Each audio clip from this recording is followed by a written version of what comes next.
This is Nicolaas here on behalf of Mining Interactive. And I'm here today with Mickey Fulp, the Mercenary Geologist. I think, Mickey, you can correct me in a moment, but you have been on a traveling tour. My first two stops were in Kosovo and Portugal, evaluating projects of a company that I cover.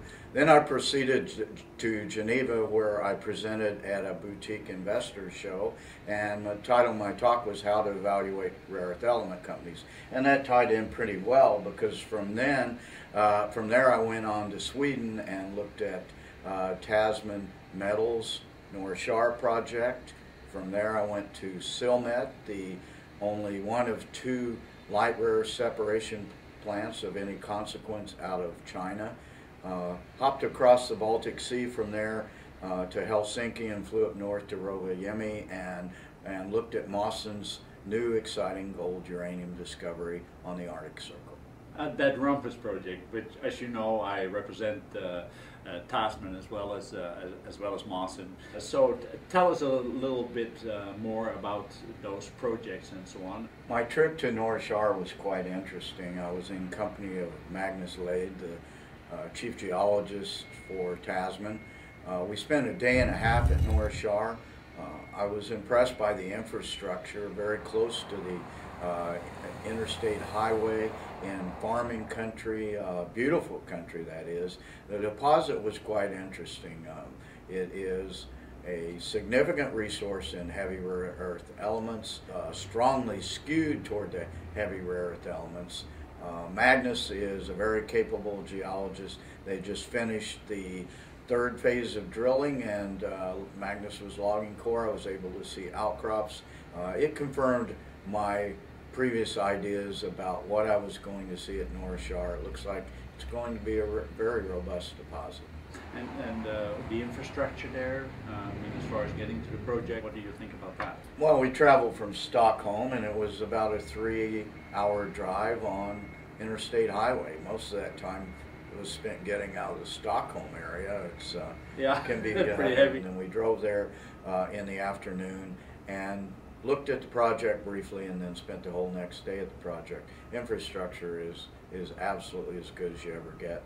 Mm-hmm. Tell me something. There's something that you made me aware of that particular project, and that has to do with the thorium and uranium. What are your thoughts on that? Well, most rare earth element deposits, in fact, all of them that are significant that I know about, have uranium and thorium in them, with the exception of Tasman. Tasman has very low levels, barely above background for both uranium and thorium, and those elements are radioactive, as you know, and they can present not disposal problems, but they have to be mitigated in a tailings facility in a mine, and Tasman's Norrshar project doesn't have that problem. Doesn't have that problem. Yeah. Fantastic. Yeah. No, I like I say, so far they have been moving with lightning speed. It's early days still. There's a tremendous amount of work to be done, but I'm excited to be part of that project. That's for sure. No, so am I, and as you're well aware, I'm a committed shareholder of Tasman, and they are sponsors of my website. So. Very good. Excellent. Now, Mickey, let's switch to Finland and the Rompas project. You said you had a look at that. Well, having never been on the Arctic Circle in the Eastern Hemisphere, I was actually quite surprised. I expected tundra or taiga. Yeah.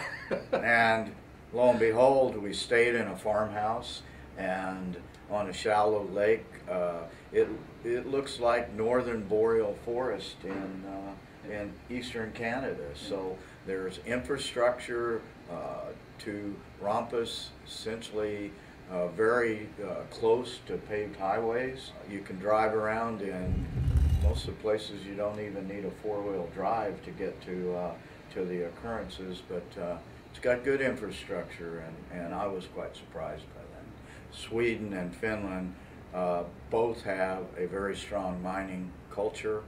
They mine there for years. Sweden supplies more raw materials to the European Union than any other country, so mining is looked upon as a favorable use of the land, and that bodes well. Now, Mickey, you know, that particular Rompas project came from Areva originally to Mawson. Did you get to speak to Erky van Hanen, the discoverer of the project? Because he discovered it by Geiger counter, I think, and then, of course, boom, there was all this gold there. Well, I was lucky enough to be in company of Mike Hudson, the CEO of Tasman, and Erky van Hanen, who, as you referred to, made the original discovery with Areva. Also on the tour was Terry Lees, the Vice President of Exploration for Mawson, and a very good consulting geologist, structural geologist, Lee Rankin. Mawson has quite a geological staff right now, counting the students and the junior geos. They're up to a staff of about 20 geologists, exploring both on a detailed basis the occurrences that are known. They're making new discoveries every day, and then they have a regional program over the entire claim block. As this progresses, of course, everybody is asking me, you know, when will they start drilling and so on, but there is all kinds of work ongoing, because this is a huge area, 9-kilometer strike length, and now they've added another 18 kilometers, I think, to it. They've got some 27 kilometers altogether. 30 kilometers 30? Is what actually stuck in my mind, but okay, I may be rounding off numbers. Just, yeah. But it's a huge area, and there's gold and uranium occurrences scattered over a very wide area. The market would like to see drilling immediately. That's just not going to happen. What it has done is going to give Mawson another field season to understand the geological setting of these very high-grade gold and uranium occurrences, and I think that's actually a good thing. By the time they get around to drilling, they're going to be exactly sure which ways they need to drill it, what directions they need to drill, what's the nature of the occurrences, what are the geological controls, and in something this high grade, we're talking bonanza gold grades and very high uranium grades. It's something that geologists have never really seen. We don't quite understand the geologic setting.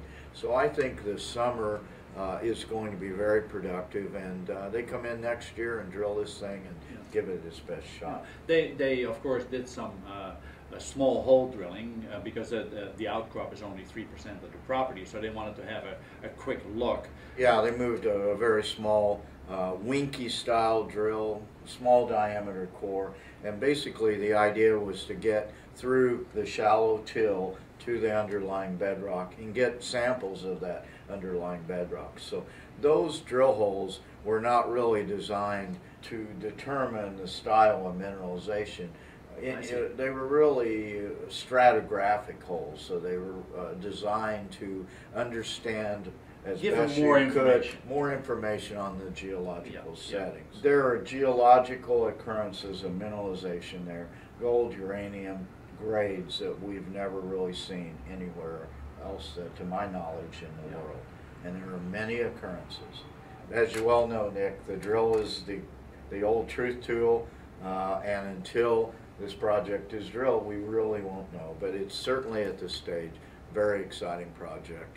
And I have to say, I am a shareholder of Mawson. I bought on the open market before I covered the company last fall, and Mawson is a sponsor of my website. But in this particular case, the first thing that I've always bet on with Mawson is management. Your point about management of both these companies, Tasman Metals and Mawson Resources, is well taken. I've known Mike Hudson, the CEO of Mawson, since Peru in the late 90s. I've known Mark Saxon lesser time, but they're common management and very good young geologists and up-and-coming company executives. Yeah, no doubt about it, no doubt about it. Now, Mickey, you know, this actually ends our interview, and it's been very exciting. We hope to see you again soon. Thank you very much, Nick. It's always a pleasure. Great. This is Nicolaas on behalf of Mining Interactive. And as always, stay tuned. Bye for now.